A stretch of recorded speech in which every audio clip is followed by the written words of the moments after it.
오늘 부활의 아침을 맞이하면서 우리가 함께 읽은 요한복음 11장 25절과 26절의 말씀을 통해서 죽음을 이기신 생명의 주 예수 그리스도라는 제목으로 함께 말씀을 나누기를 원합니다. 우리는 모두 인생의 긴 여정을 걸어오고 있습니다. 그래서 적게는 우리 재민이 같은 경우는 10몇 년, 또 우리 많게는 90여 평생을 인생을 살아오고 있습니다. 그런데 우리가 인생을 살면서 우리가 인생 속에서 수많은 이별, 그리고 상실, 또 죽음을 가까이에서 경험해 오고 있다라는 것입니다. 그래서 우리는 뭐라 그럴까요? 살면서 끊임없이 만나고 헤어지는 것을 반복하고 있습니다. 특별히 부모를 떠나보내고 또는 친구를 먼저 천국에 보내고 그러면서 사랑하는 이를 먼저 보내면서 우리는 언젠간 그 죽음이 나의 차례가 될 것이라는 묵직한 마음을 가지고 삶을 살아갑니다. 특별히 이제 우리 교회 같은 경우는 연세 드신 분들이 많으신데 연세가 드실수록 나이가 하나 늘어갈수록 이 죽음이라는 단어가 남의 이야기가 아니라는 마음을 가질 수밖에 없습니다. 그런데 여러분, 우리는 그런 질문을 이 죽음 앞에서 하게 되죠. 우리의 인생이 끝이 나면 우리의 마지막은 어떻게 될 것인가? 그리고 죽음은 정말로 인생의 마지막, 인생의 끝인가? 아니면 누가 말하는 대로 새로운 시작인가?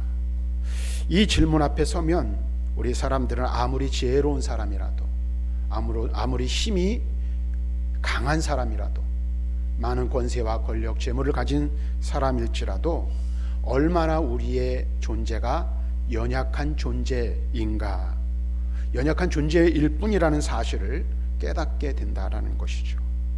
그래서 세상 사람들은 뭐라고 말합니까? 죽음은 인간이면 누구나 겪는 자연스러운 일이라고 말합니다. 하지만 그럼에도 불구하고 이 죽음이 우리에게는 여전히 낯설고 여전히 어색하고 여전히 두렵다라는 것입니다. 그렇다면 여러분, 죽음 앞에서는 우리 인생이 왜 두려워하는 것일까요? 왜 죽음이 두려운 것일까요? 그것은 우리가 분명히 알아야 되는데 죽음으로 인생이 끝나는 것이 아니기 때문이라고 말할 수 있습니다. 우리를 단지 죽고 끝나는 존재로 하나님이 지으신 것이 아니라 영혼을 사모하는 존재로 저와 여러분들을 지으셨다라는 것입니다. 그래서 전도서 기자는 3장 11절에 우리에게 다음과 같이 말씀해주고 있는데요, 함께 읽겠습니다. 시작. 하나님이 모든 것을 지으시되 때를 따라 아름답게 하셨고 또 사람들에게는 영혼을 사모하는 마음을 주셨느니라. 여러분, TV를 보든지 영화를 보든지 또는 글을 읽든지 보면 이 인간의 생명에 대한 이야기들을 다루는 것들을 보면 불신자든 신자든 죽음이 끝이 아니라는 것을 알 수 있어요. 그래서 드라마 같은 경우도 보면 죽음 이후의 영화나 이런 것들을 죽음 이후의 세계를 다루는 게 있고, 그다음에 우리가 기독교가 아닌 다른 종교들도 죽음 이후의 세계가 있음을 말씀해주고 있어요. 그래서 믿는 자나 믿지 않는 자들이나 죽음 이후에 어렴풋이 또 다른 세계가 우리를 기다리고 있는데 그 세계가 어떻게 해요? 천국과 지옥으로 나뉘어진다는 것을 누구나 알 수 있습니다. 그래서 죽음 앞에 설 때에 나의 인생이 과연 우리가 쉽게 말하면 세상 믿지 않는 사람들이 말하는 좋은 곳으로 갈 수 있는지 그렇지 않은지에 대한 두려움을 가지고 살아간다는 거예요. 왜? 영혼을 사모하는 마음을 우리에게 허락하셨기 때문에 우리가 정확하게는 알 수 없지만 그 세계를 사모하는 마음, 사모하는 심령을 가지고 살아가기 때문에 그렇다라는 거예요. 그러므로 죽음을 두려워하는 우리의 마음은 어쩌면 지극히 자연스러운 것이고 동시에 하나님께로부터 생명과 영혼을 찾게 만드는 갈망이라는 사실입니다. 그런데 오늘 우리는 이 두려움 앞에서도 담대할 수 있는 이유를 오늘 우리가 읽은 말씀을 통해서 발견하고 깨닫게 되는 거예요. 여러분들은 한번 물어보겠습니다. 오늘 죽어도 담대히 그 죽음을 맞이할 수 있겠습니까? 대체 이럴 줄 알았다니까. 우리 사실 그러잖아요. 연세 드신 분들이 제가 가끔가다 듣는 얘기가 그거예요. 저희 장모님도 가끔가다 그런 소리를 하시는 것 같은데, 아유, 빨리 죽었으면 좋겠다. 빨리 죽었으면 좋겠다. 빨리 주님 나 부르셨으면 좋겠다. 그런데 막상 여러분들 죽음이라는 단어를 이야기를 하면 두렵고 떨리고 불쾌한, 유쾌하지 않은 것이 바로 죽음의 문제라는 사실을 우리는 너무나도 잘 압니다. 그런데 이 죽음 앞에서 우리가 담대할 수 있는 이유, 그렇죠? 그리고 이 죽음 앞에서 우리가 담대함으로 죽음이 나를 어찌할 수 없고 죽음을 두려워하지 않는다라고 선포할 수 있는 이유가 오늘 우리가 읽은 말씀 속에 있음을 기억하시길 바랍니다. 왜 그럴까요? 우리 주 예수 그리스도께서는 죽음을 이기시고 부활하셨기 때문입니다. 그리고 그리스도의 그 부활이 오늘 누구의 부활이에요? 나의 부활이기 때문에 그렇다라는 거예요. 우리 주님께서는 우리에게 다음과 같이 가르쳐주고 있어요. 죽음은 끝이 아니다. 소망이 있다. 그리고 우리가 비록 이 생에서의 삶을 마감할지라도 다시 만날 날이 있음을 성경은 우리들에게 말씀해주고 있습니다. 그래서 이것이 부활절이 주는 참된 위로이고 부활의 주님이 우리에게 주시는 확실한 약속이라고 말하는 것이죠. 오늘 이 시간 주님의 부활을 묵상하며 죽음을 넘어선 소망과 영원한 생명의 확신을 마음속 깊이 간직하는, 또 마음속 깊이 품는 그러한 시간이 될 수 있기를 바랍니다. 그래서 오늘은 우리 예수님의 부활을 통해서 이와 같은 사실을 깨닫기를 원하는데, 먼저 첫 번째로 예수님의 부활은 상징적인 것이 아니라 실질적이며 역사적인 사실이라는 사실을 우리가 먼저 알아야 합니다. 여러분 한번 생각해 보십시오. 어떤 사람들은 말합니다. 예수님의 부활은 그냥 옛날 이야기, 꾸며낸 이야기, 혹은 이 종교의 상징적인 이야기라고 치부해버리는 사람들이 있습니다. 그리고 추상적인 것으로 몰아버리는 사람들이 있다는 것이죠. 그런데 여러분 분명히 아셔야 될 게 있죠. 기독교의 핵심이 무엇입니까? 십자가와 부활인 줄로 믿습니다. 왜요? 예수님께서 우리의 죄와 허물을 대신 지시고 십자가에 죽으셨어요. 그리고 십자가에서 흘리신 피로, 십자가에서 내어주신 그 몸으로, 찢기신 몸 때문에 우리가 제사함을 얻게 된 거예요.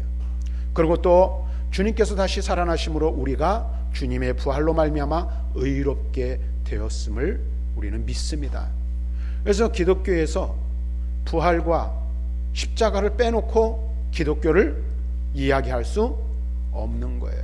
그래서 예수님의 죽으심과 부활은 기독교의 핵심 중에 핵심이라고 말할 수 있습니다. 우리 믿음의 절대적인 기초가 되는 것이 바로 이 부활신앙이라는 사실이에요. 왜 그런지 사도 바울은 고린도전서 15장에 우리에게 이렇게 이야기하고 있어요. 15장 17절 말씀을 읽어보겠습니다. 시작. 그리스도께서입니다. 너희 믿음도 헛되고 너희가 여전히 죄 가운데 있을 것이요. 여러분 생각해 보십시오. 예수님의 부활이 없었다면 우리는 여전히 죄의 형벌 아래 있고 죽음 앞에서 어떠한 희망도 가질 수가 없는 자들이라는 사실이에요. 하지만 주님께서 무덤의 권세를 이기시고 다시 살아나셨기에 우리는 죽음의 공포를 넘어 영원한 생명의 확신을 가질 수 있게 된 것입니다. 자, 그렇다면 여기서 우리가 한 가지 의문점이 드는 거죠. 예수님의 부활이 실제로 일어난 역사적인 사건임을 우리가 어떻게 알 수 있는가, 어떻게 믿을 수 있는가 하는 것입니다. 그래서 오늘 그 몇 가지를 간단하게 말씀을 드리는데요. 첫 번째는 빈 무덤이 부활의 증거라는 사실이죠. 모든 복음서는 한 가지 사실을 우리들에게 증언하고 있습니다. 그것은 예수님의 시신이 안치되었던 무덤이 부활절 아침에 비어 있었다라는 것입니다. 근데 여러분들이 잘 알고 있듯이 이 무덤은 누구의 무덤이었어요? 본래 아리마대 요셉의 무덤이었어요. 그래서 자신이 죽으면 거기다 자신의 장례를 치르기 위해서 준비해 놓았던 무덤입니다. 그리고 그 무덤이 어떻게 해요?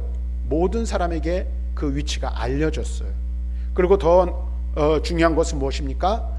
혹시라도 누군가가 예수님의 시신을 훔쳐가고 거짓 소문을 퍼뜨릴까봐 염려가 되어 오늘 어떻게 했어요? 로마의 군병들을 세워 보초를 서게 하고 무덤을 지키게 하였다라는 것입니다. 그 내용이 마태복음 27장 66절 65절에 기록되어져 있어요.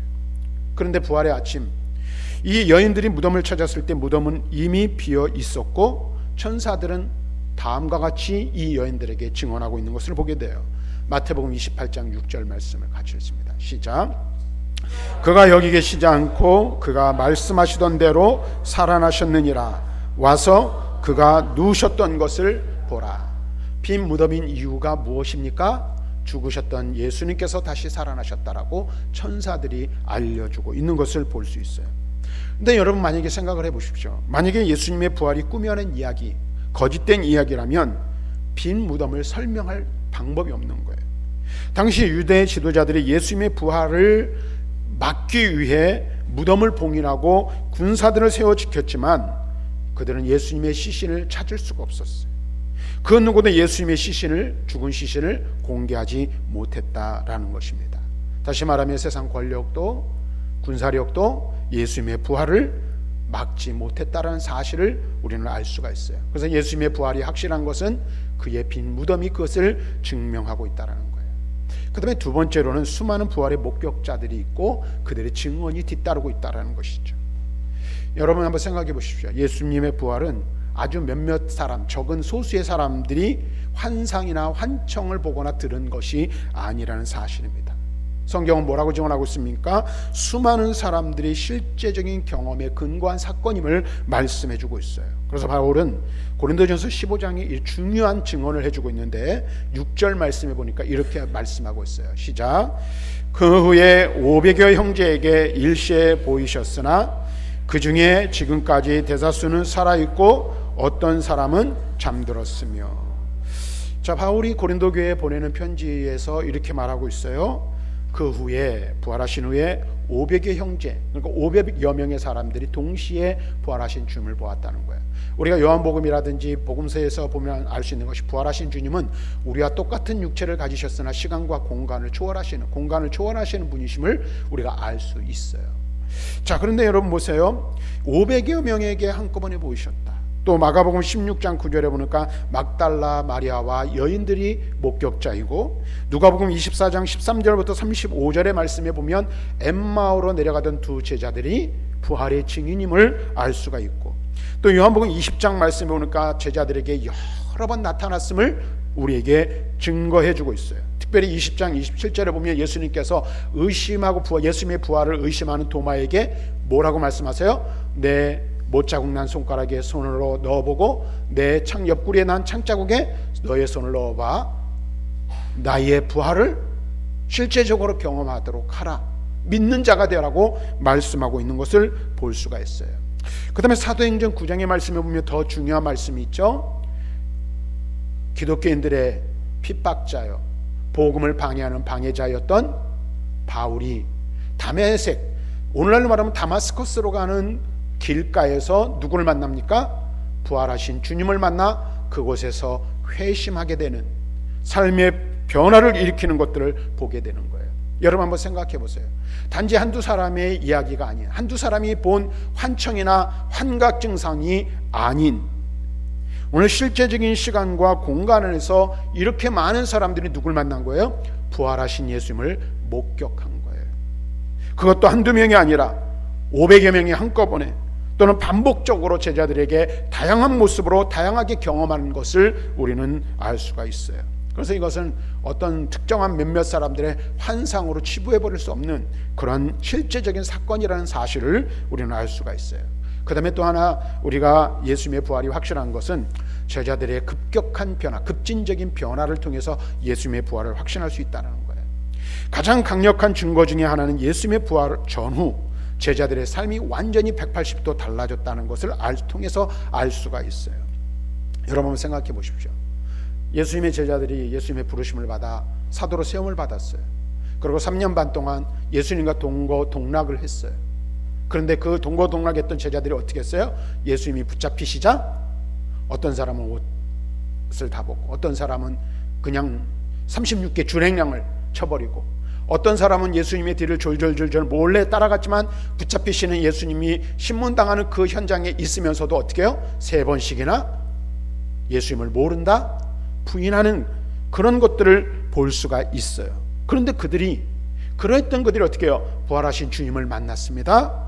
그리고 예수님을 만난 이후에 그들의 삶이 완전히 달라지게 된 것을 볼 수 있어요. 물론 오순절 마가의 다락방에 성령 강림을 통해서 완전하게 변화된 것을 알 수 있는데, 두려움에 떨던 제자들이 어떻게 했습니까? 복음을 전하며 담대히 수많은 사람들에게 설교를 했고, 또 그 복음을 전하는 것 때문에 박해를 받고 감옥에 갇히고 심지어는 순교의 길을 걷게 되었던 것을 우리는 알 수가 있어요. 한번 여러분 생각해 보세요.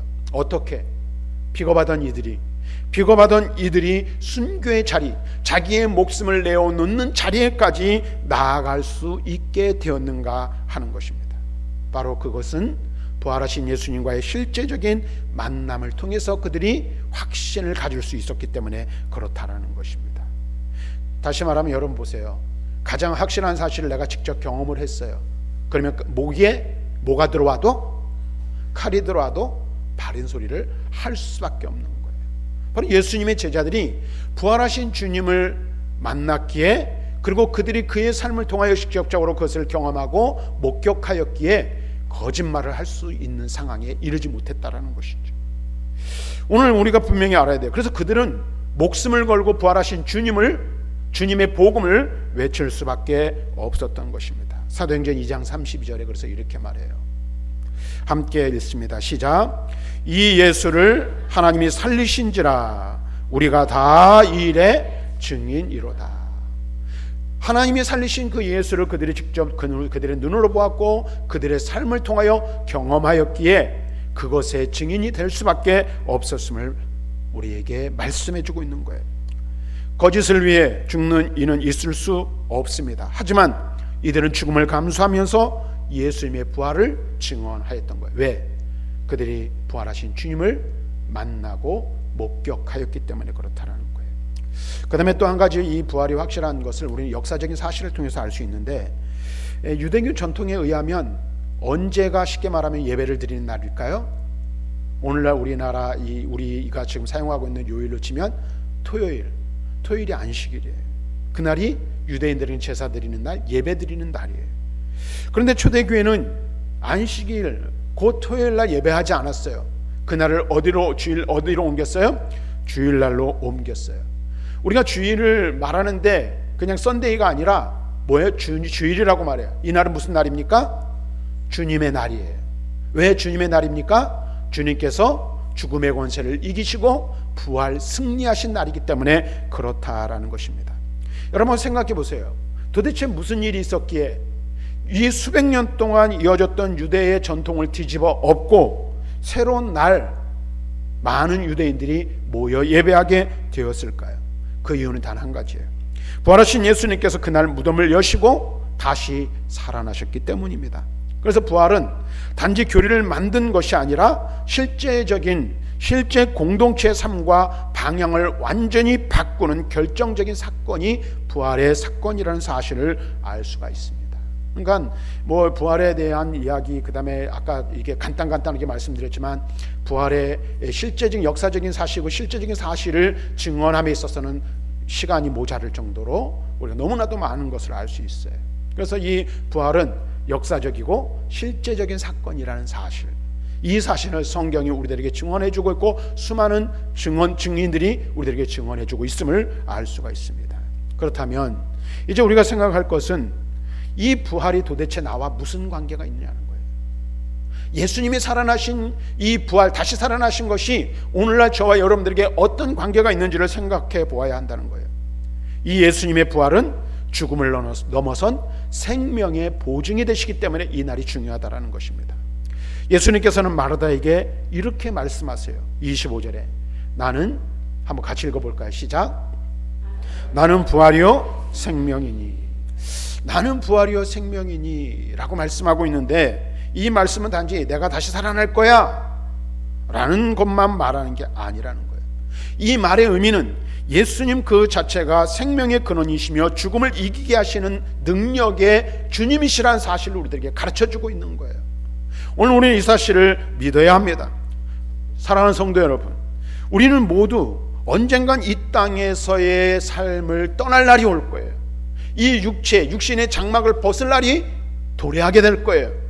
제가 가끔가다 그런 말씀드리죠. 어떤 말씀드려요? 우리는 다 어떤 인생이다? 시한부 인생이에요. 시한부 인생. 아무리 오래 살아도 몇 년?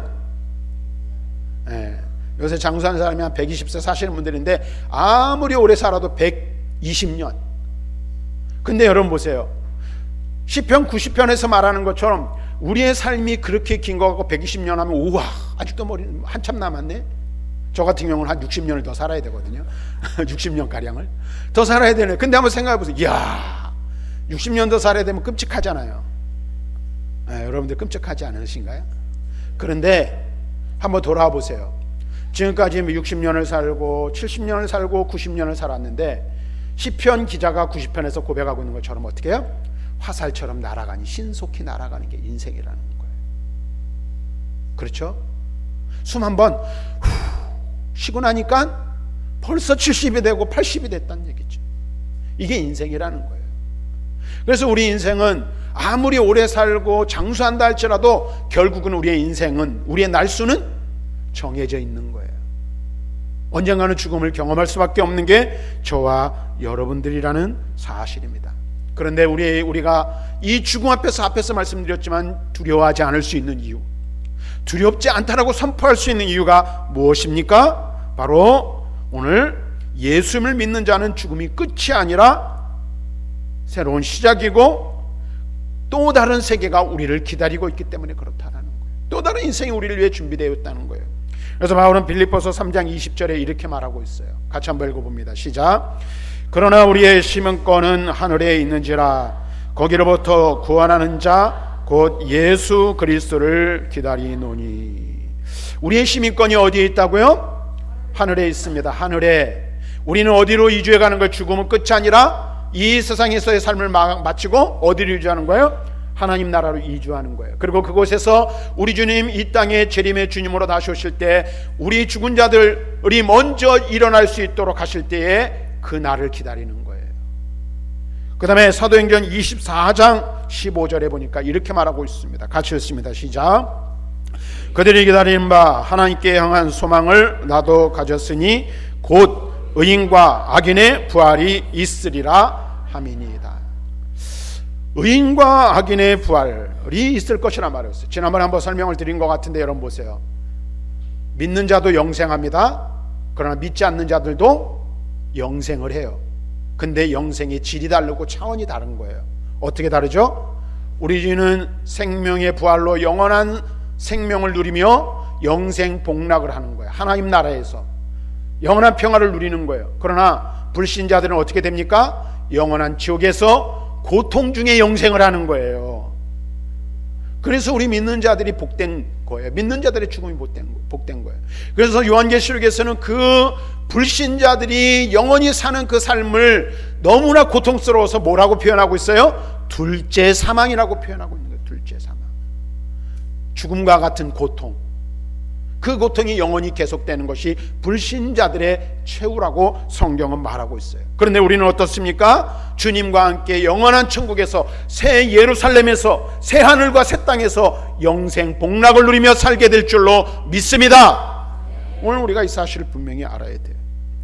그래서 사랑하는 성도 여러분, 우리의 연약한 육체가 영원한 삶을 막지 못한다는 사실을 기억하고 예수를 믿는 우리는 죽어도 다시 살 것이며 새하늘과 새 땅에서 주님과 함께 영원히 살 것을 믿고 확신하는 저와 여러분들이 될 수 있기를 바랍니다. 그 다음에 우리 하나 더 생각할 것은 예수님의 부활은 우리의 삶을 변화시키는 능력이 된다라는 사실이에요. 지금 저 뒤에 시계가 잠을 자가지고 제가 시간이 가는 줄 몰랐는데 시간이 많이 갔습니다. 좀 간단하게 빨리 정리를 좀 하도록 하겠습니다. 부활의 소망은 단지 미래의 약속만이 아니라는 사실이에요. 지금 이 순간에도 부활의 능력은 살아 역사하는 현실인 줄로 믿습니다. 그래서 사도 바울은 빌립보서 3장 10절에 이렇게 고백하고 있습니다. 같이 읽습니다. 시작. 나 그리스도와 그 부활의 권능과 그 고난의 참여함을 알고자 하여. 바울은 부활의 권능을 현재에 참여하고자 함을 알기 위한다라고 말하고 있어요. 이 말은 무슨 말이냐면 우리의 삶을 통하여 현재 속에서 부활의 능력을 경험하며 살 것을 말하고 있는 거예요. 예수님의 부활은 우리의 절망을 무엇으로 바꿉니까? 희망으로 바꿔요. 두려움을 평안함으로 바꾸어 주는 거예요. 부활의 신앙은. 우리의 슬픔과 고통 속에서도 우리는 살아계신 주님이 누구와 함께 하신다는 것을 확신해요. 나와 함께 하심을 확신하고 그 두려움과 절망과 슬픔 속에서 우리를 일으켜 세워주실 것을 확신하며 살아가는 거예요. 그래서 부활의 소망을 가지고 살아가는 사람은 삶의 현실 속에서 두려움과 슬픔과 마주치지만 그것 때문에 좌절하지 않고 넘어지지 않고 쓰러져도 다시 일어설 수 있는 힘과 용기를 얻게 되는 것입니다. 그래서 예수님께서는 마르다에게 이렇게 묻고 계십니다. 한번 같이 읽어볼까요? 시작. 이것을 내가 믿느냐. 마르다에게 하시는 주님의 이 말씀, 이 물음이 오늘 저와 여러분들을 향한 질문인 줄로 믿습니다. 오늘 우리에게 묻습니다. 나는 부활이요 생명이니 라고 주님께서 말씀하셨어요. 나를 믿는 자는 죽어도 살겠고 무릇 살아서 나를 믿는 자는 영원히 죽지 아니할 것이다. 그러면서 묻습니다. 너가 이 사실을, 이 부활의 사실을, 이 부활의 믿음을 믿느냐? 아멘. 네, 할렐루야. 오늘 우리가 이 믿음을 가져야 할 거예요. 이 질문을 우리 주님께서 우리에게 하시는 음성입니다. 예수님의 부활이 없다면 우리는 두려워하지 않아도 될 거예요. 우리의 마지막은 절망이 아니라 영광입니다. 우리가 이 부활을 믿는다면 말이죠. 우리의 죽음이 끝이 아니라 새로운 시작임을 우리는 확신하는 것입니다. 사랑하는 성도 여러분, 지금까지 신앙의 길을 살아온 저와 여러분들의 삶 가운데 예수님의 부활은 단 한순간도 헛되지 않았음을 확신하시길 바랍니다. 주님은 여러분의 믿음을 기억하시고 마지막 날의 영광 가운데 여러분들을 다시 살리실 것입니다. 그러면 오늘도 우리는 믿음의 확신을 가지고 살아가시기를 바랍니다. 한번 따라합시다. 예수님은 부활이요 생명입니다. 예수님의 부활이 나의 부활임을 믿습니다.